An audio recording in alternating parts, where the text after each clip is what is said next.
Thanos' algorithm is a program for choosing insights targets. What targets?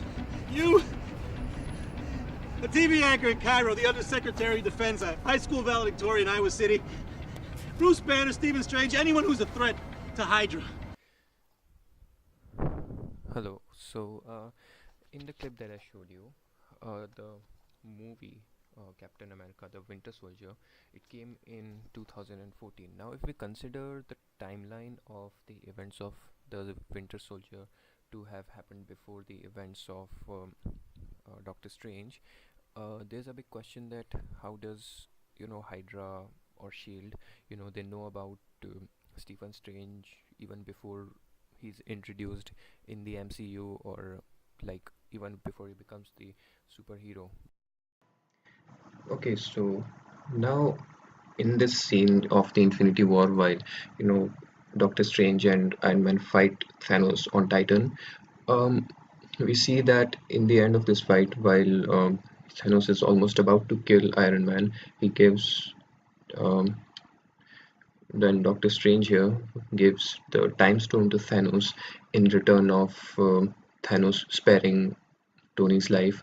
And but before that, before this fight, we see using the Time Stone, Doctor Strange looks into alternative futures, and that is like 14,605 total futures of this Infinity War, and there's only one future where the Avengers win.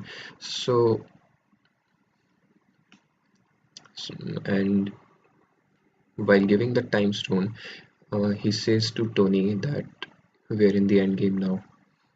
And after all this, when everybody is dying, Doctor Strange's last word before he dies, he says that this was the only way.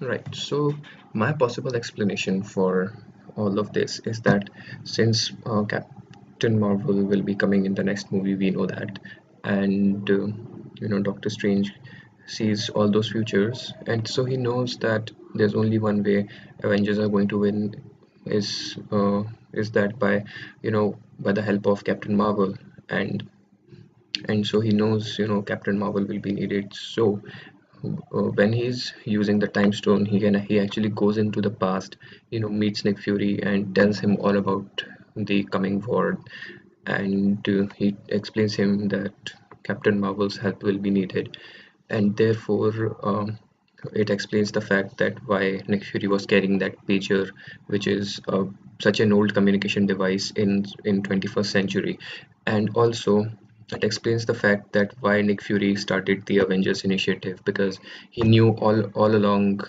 that such a war is going to come, and he wanted to unite all the people with special abilities, superheroes like Captain America, Iron Man, Hulk, all these people to team up and protect the earth from extraterrestrial threats, and that's what has happened. um, all right, so this was my theory about the ending of the first Infinity War movie. um, and so I hope that this would have cleared some doubts, and I don't know how much it's true, but it's my understanding of this movie and the coming movies, and I hope you guys like it. So thank you. 불타오르네.